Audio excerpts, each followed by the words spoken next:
In the last section in this unit, 12.4, we're going to talk about adding and subtracting matrices. So just as a recap for some vocab, in matrix A, for example, the number or the dimensions of this matrix would be the number of rows and columns.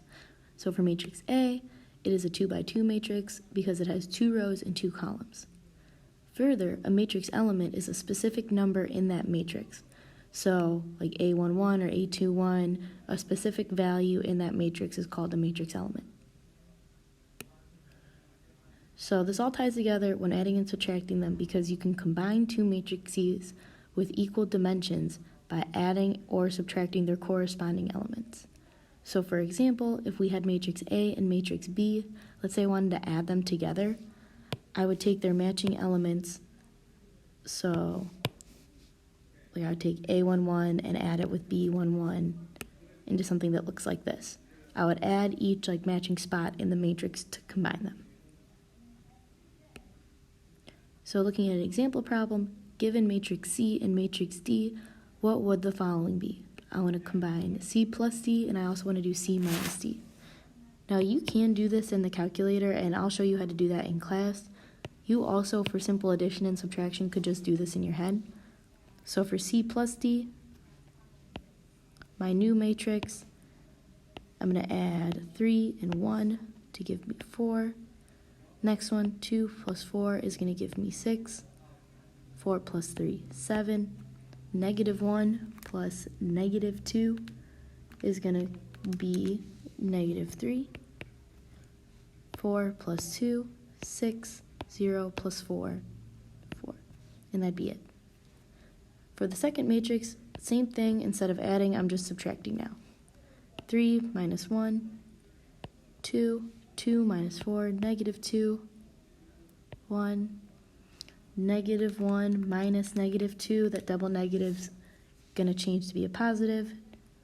So negative 1 minus negative 2 would give me 1. 4 minus 2, 2. 0 minus 4, negative 4. And that's it.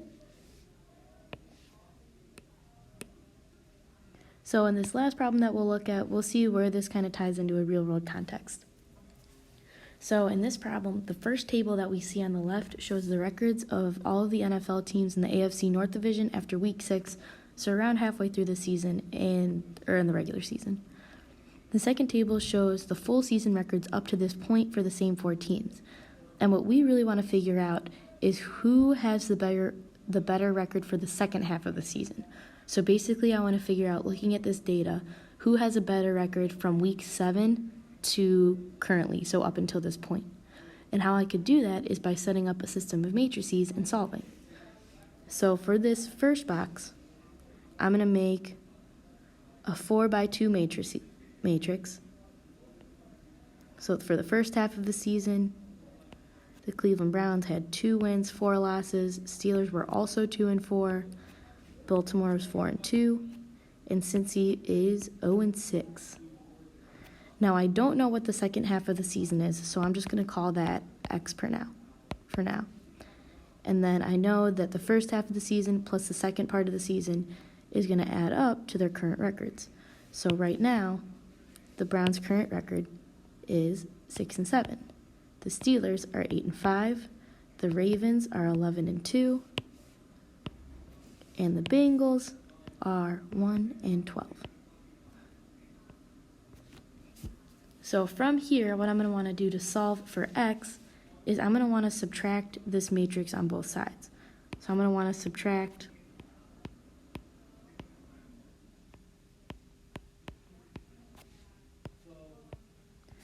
this one on this side.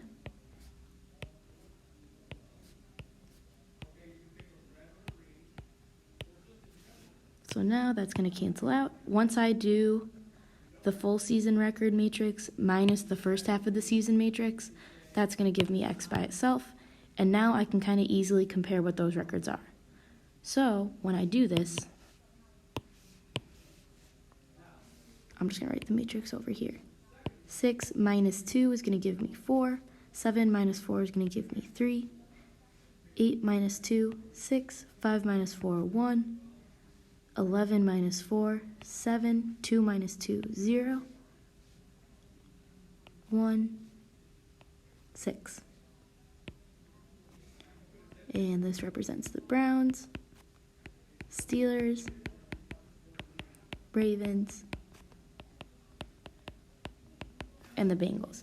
So here we can pretty clearly see what's nice about having this as a matrix is we can look and compare everyone's seasons in the second half just by doing that simple matrix calculation.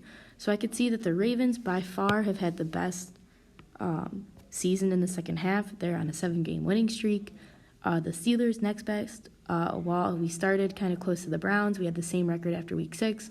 We've only lost 1 game for the second half of this season, while the Browns are 4-3 and the Bengals are 1-6.